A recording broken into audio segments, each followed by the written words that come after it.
Hi, welcome to YOYO TV. గులాబీ పార్టీకి త్వరలో మరో బిగ్ షాక్ తగలబోతోంది. మళ్ళీ హస్తం పార్టీ ఆపరేషన్ ఆకర్ష్ స్టార్ట్ చేసింది. బీఆర్ఎస్ పార్టీకి చెందిన ఎమ్మెల్యేలే టార్గెట్గా హస్తం పార్టీ పావులు కదుపుతోంది. కారు దిగేందుకు సిద్ధమైన గులాబీ లీడర్లే టార్గెట్గా కాంగ్రెస్ పార్టీ ఆపరేషన్ మొదలుపెట్టినట్లుగా సమాచారం. ఇందులో భాగంగా చేరికలపై హస్తం పార్టీ స్పీడ్ పెంచింది. తాజాగా ఉమ్మడి ఆదిలాబాద్ జిల్లా నుంచి మాజీ ఎమ్మెల్యే ఆత్రం సక్కు, మాజీ ఎంపీ సోయం బాబురావును చేర్చుకుని చేరికలు మళ్లీ షురూ అయ్యాయనే సంకేతాలు ఇచ్చారట. అయితే జాయినింగ్స్ మళ్లీ షురూ కావడంతో గులాబీ పార్టీలో ఆందోళన మొదలైనట్లుగా ప్రచారం జరుగుతోంది. తాజాగా బీఆర్ఎస్ బీజేపీలకు చెందిన సీనియర్ నేతలు కాంగ్రెస్ కండువా కప్పుకున్నారు. బీజేపీ నేత ఆదిలాబాద్ మాజీ ఎంపీ సోయం బాబురావు, బీఆర్ఎస్ నేత కుమరం భీం ఆసిఫాబాద్ మాజీ ఎమ్మెల్యే ఆత్రం సక్కు గాంధీ భవన్లో టీపీసీసీ చీఫ్ మహేష్ కుమార్ గౌడ్ సమక్షంలో పార్టీ తీర్థం పుచ్చుకున్నారు.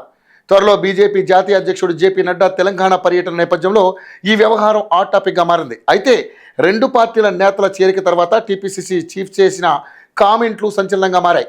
బీఆర్ఎస్ పార్టీకి చెందిన చాలామంది ఎమ్మెల్యేలు తమకు టచ్లో ఉన్నారని, మంచి రోజు చూసుకుని ఆ నేతలంతా కాంగ్రెస్ పార్టీలో చేరుతారని ప్రకటించారు.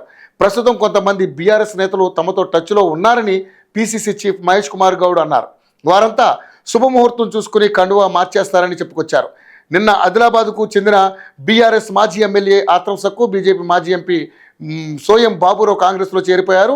ఈ క్రమంలో పీసీసీ చీఫ్ చేసిన వ్యాఖ్యలు ప్రతిపక్షాల్లో హాట్ టాపిక్గా మారాయి. ఎవరెవరు కండువాను మార్చేందుకు రెడీగా ఉన్నారనే ఉత్కంఠను రేపుతోంది.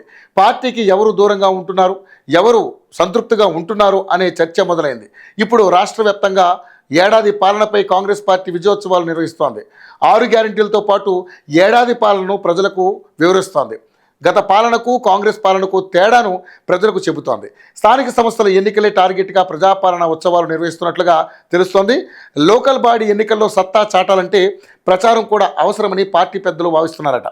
అయితే స్థానికంలో బీఆర్ఎస్ను మరోసారి గట్టి దెబ్బ కొట్టాలంటే గులాబీ పార్టీ నేతల జాయినింగ్ కూడా అవసరమని లెక్కలు వేస్తున్నారట. ఒకే దెబ్బకు 2 పెట్టెలు అన్న చందంలో బీఆర్ఎస్ ఎమ్మెల్యేలను లాగేసుకుని ఎన్నికల్లో భారీ లబ్ధి పొందాలని నేతలు భావిస్తున్నట్టుగా తెలుస్తోంది. అందుకే నేతల చేరికపై గాంధీ భవన్ వర్గాలు మరోసారి ఫోకస్ పెట్టినట్టుగా తెలుస్తోంది. మొత్తంగా టీపీసీసీ కామెంట్స్పై గులాబీ పార్టీ పరేషాన్ అవుతున్నట్లుగా తెలుస్తోంది.